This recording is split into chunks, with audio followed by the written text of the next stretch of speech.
Hi! So I'm here with Keyonna and her baby because she's pregnant. Okay, so let's go right into this. I should make it easier by saying that I'm actually here with my lifelong bully. Tell us how we know each other. Okay, well I've bullied Amber since the 7th grade, all the way up till, I want to say 12th. And then at the end of 12th, we became friends. And we've been friends since then. And it's 2016, and we graduated 2012, so. 4 years. Yeah. Strong. So what's the sitch? Okay, so when did you begin to first bully people? I started bullying people, I want to say, in elementary school. Maybe around like 4th grade. I did make kids cry, you know, and go home. I prayed that they never did anything crazy because I would like to see them the next day so I can bully them again, you know. But, because I wouldn't want to take it that far because I would feel so bad. I would just feel like terrible if I really made somebody do that. I'm so glad none of you did. You guys just woke up and it was just flawless now. Everybody. That was good. That was cute. That was good. So what was your first recollection of bullying me and that whole situation? I feel as though Amber, bullying you was probably the easiest because you wouldn't say anything back. But why didn't I say anything back? Because you didn't want to get beat up. I'm just glad that no one actually, you know, took it that far. Because nobody stood up to you. Yeah. I mean, you guys should have because I was really mean. I don't understand why not. I mean, if somebody was, well, I didn't stand up to her when anybody was bullying me. I just bullied people harder. And if someone did try to stand up for themselves, what would you do? I guess we would fight because then I was just like, why are you even speaking to me? Wait, so you didn't answer my question. Why did you bully me? Because you didn't say anything back. You never stood up for yourself like I thought you were going to. I had really high hopes for you. Like one day. Don't turn this around on me. You didn't stand up for yourself, so it was your fault. I mean, basically, yeah. Honestly, yeah. Because anybody else I did bully, they did say something back or they did do something. You just sat there, and I'm like, damn, one day she's gonna say something. I'm gonna test her bunch to the point where she's gonna do something. And it's just like, damn, each year, doesn't say nothing. Some people that I did bully, they did, you know, really say something like, Keyonna, why are you still doing this? And it's just like, yeah, because I'm just tired of bullying you. So it's like, all right, cool. That's the type of person that I was. So why did you find it important to bully other people? I found it important to bully other people because when I was bullying people, I was also being bullied. I was also the girl, oh yeah, she's just fat, but she's really funny. Keyonna's just a fat girl, but she's funny. I didn't want to be known as the fat, funny girl. And that's what I was known as.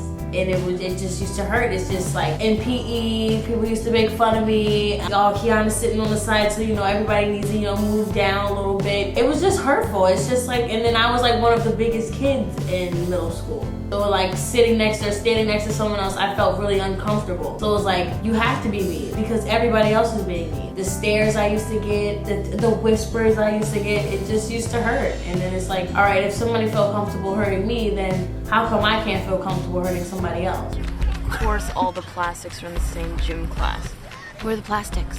They're teen royalties. So I was very popular, and I was friends with people who were geeks, who were nerds, who were in musical, who were, you know, I was cool with the popular kids who, you know, were on the sports team, who were dancers, you know, all the popular kids. I was popular from when I went to school all the way up till I graduated school. To the point where I became class clown. My class really, you know, that was like, that was your superlative. that was, yeah, like I really, you know, all the things that I went through, you know, really making the class laugh and doing all that, I really, you know, everybody really voted for me. To be class clown. To be class clown. Even then, even me as a person being bullied by her, still thought she was funny. Now that I've matured and got older, it's really like, it hurts sometimes to like hear people be like, I was a bully or you bullied me, because that's not what I really wanted to be. But the fact that I got bullied, it just felt right.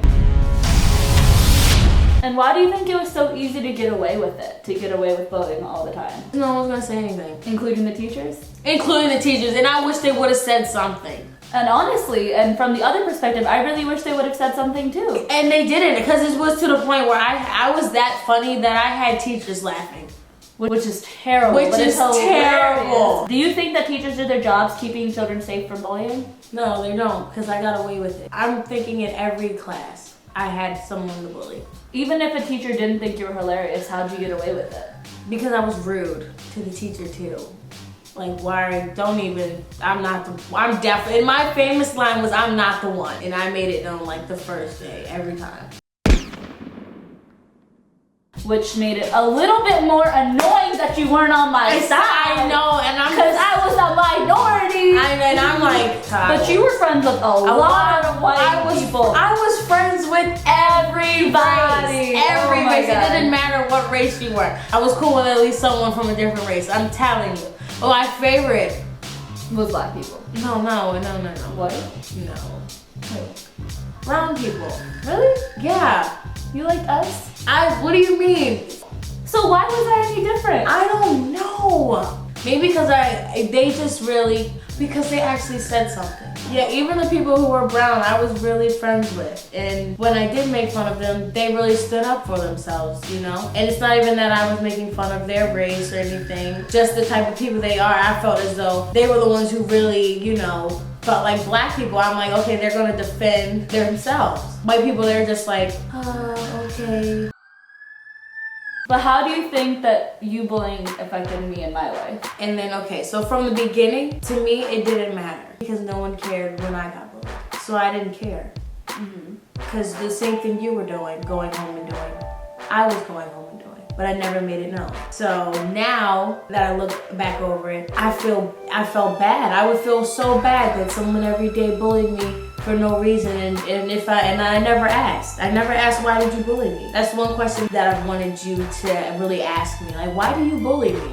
And you've never asked me until after we became friends. You probably felt terrible. Like, why is she so mean to me? I don't even do anything to her at all. But say hi, Keyonna. Because that's all you used to do.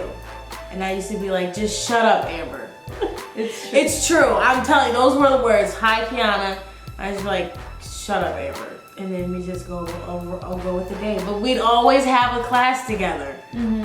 So it's like, and then it's like, yeah, because it's like, okay, well, this is like my number one because she's in my classes, you know? So this is someone I can always, you know, say stuff to. Say, yeah. And it was just comfortable. It's like, oh, it's like a break. Because it's like, I was going through it. It's like, oh, now I can, oh, there it goes. Oh, it's like, there goes my specimen. And it's just like, now it's like, no one needs to ever get treated like that. It's not fair. You don't judge a book by its cover, like the saying is, because you don't know someone till you actually really get to know them. Keyonna was not the only person who bullied me. I was actually bullied on like an overall scale, kind of by everyone. But speaking of it now, how do you think that you bullying me and people bullying me overall affected me long term? It made you a strong person. Since we've been friends for the last 4 years now, it's not the same Amber. It's like you go through things to learn a lesson. And I learned my lesson by bullying someone just because I got bullied is unfair, and now I look like a bully. And that's not what I wanted to be. And for Amber, her being bullied, she's like, only the strong survives now. So don't play crazy with me. Yeah. Sorry, I just felt like I should just smile. Yeah, because you should. That if you see someone being bullied, say something. Because it's not fair to either person, because you don't know what you don't know what the bully's going through, and then you don't know what the person that they're bullying is going through. And if teachers are watching or anything, you really need to do your job, because you don't want to have to wake up and, you know, just because one of your students might not be there because of bullying, when you could have been the one to stop it. By the way, me and Keyonna have had a whole bunch of conversations about the fact that like I was bullied by her and all this stuff. I don't think I've ever told her how I actually felt during that time, and I'm about to do that now. And this is like very scary because I might just cry. I was actually bullied from the time I was in 2nd grade. By the time I hit 5th grade, even the friends that I had who were becoming popular used that against me to make themselves more popular by starting to bully me, and that's kind of where it started. When I went into 5th grade, an entire party of people just wanting to throw a party for the fact that they hate me. It was an I hate Amber party. They wanted to have a banner, and I actually had a guidance counselor come in my room every day just to make sure that nobody was bullying me, because I was the only person that they were actually worried about. We had a school full of people, and they would come to my classroom. The guidance counselor got so scared for me just because she didn't know what people would say. She took out an entire session just to teach my class about how terrible it was to specifically treat me this way. Then when I was in 6th grade, I left and I went to a private school. I was the new girl there, and before I even came back, they were like, she should stay at her private school. I thought we were done with her, and I never said anything to anyone ever. So then when I entered 7th grade, people already knew to hate me. People caught on to the fact that people bullied me, and people thought it was easier to bully me. So on a day-to-day basis, I started just kind of create a force field to myself and whoever was nice to me. And I went to a point where I was so used to being bullied and people saying stuff to me that I only cared when people said things to my friends, and that's the only time I stood up for anybody. Because at that point, I almost felt worthless to even stand up for myself. And the reason why I wouldn't stand up for myself was because I felt like there wasn't really a purpose in doing that anymore. Because when you had been bullied for so many years in a row, were used to it, your self-worth didn't necessarily matter. It was the people who were around you who kept you there on a day-to-day basis that mattered to you at that point. So from that point on, the only time that I defended anybody was when someone said something to my friend, because that was the only reason I was there the next day. So the only people that I even cared to defend were the people who were caring about me to begin with. That didn't necessarily mean my friends would defend me, because that wasn't ever the case, because my friends weren't really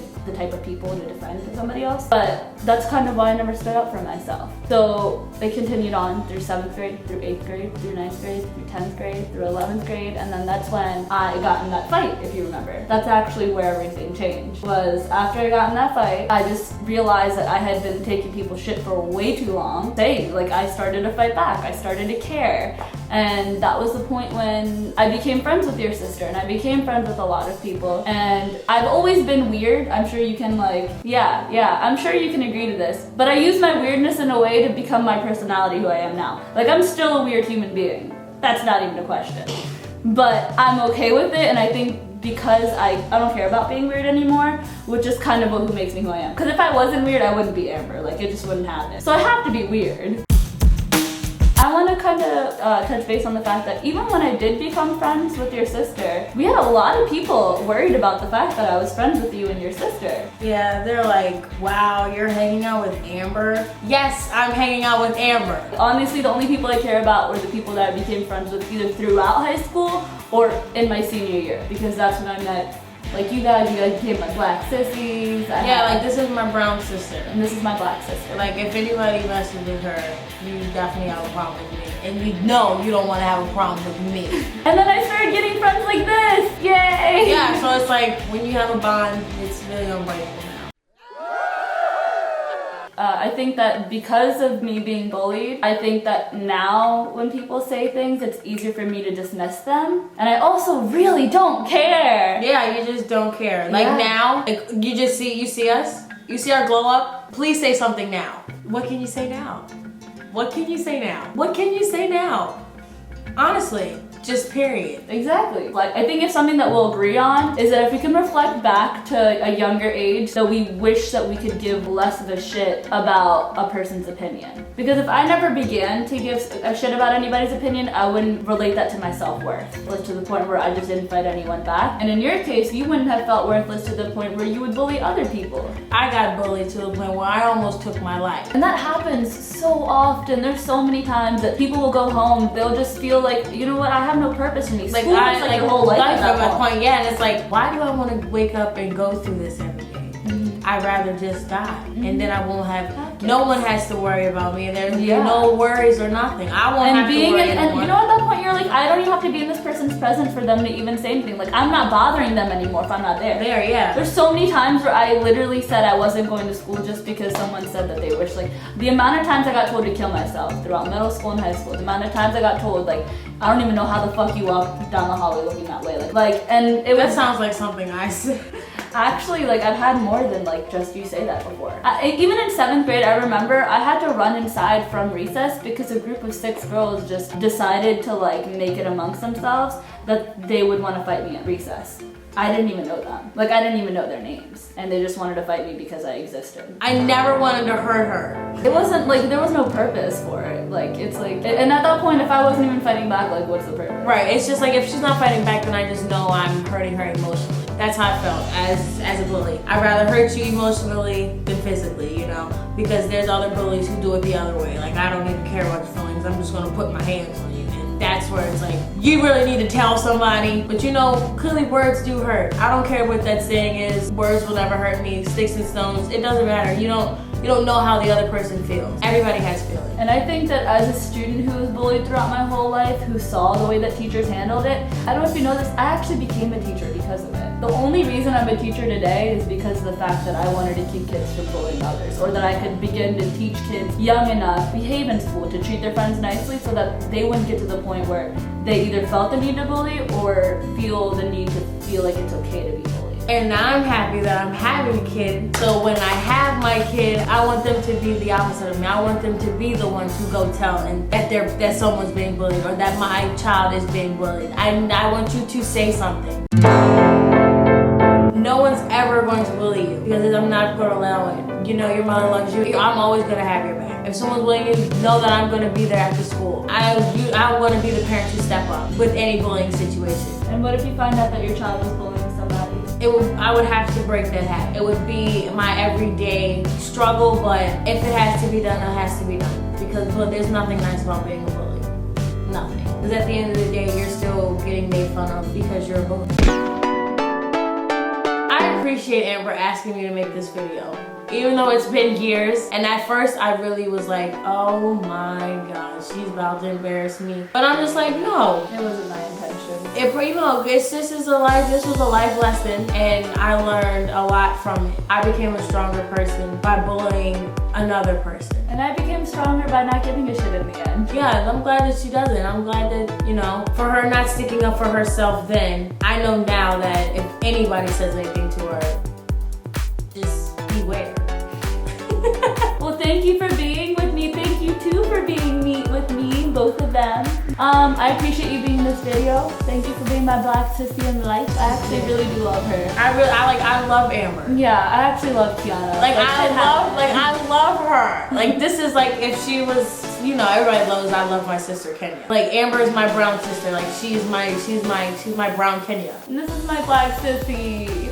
And I really do love her. Things happened in the past, but I think that's another good lesson to learn, is that to let go of things that happened in the past and to move on and to become a stronger person because of it. And just because something happened in the past doesn't mean that it can keep you down for the rest of your life. Do you want to shout out any of your Instagrams or anything like that? Oh right, because now I'm the bully, so it's like, but just kidding. You can follow me on Instagram. It's lowkeyhitta. Follow me on Twitter at optimisticace. Follow me on Snap, la key. Thank you so much again. My name is Akon, and I love the fact that you stand up to your bullies.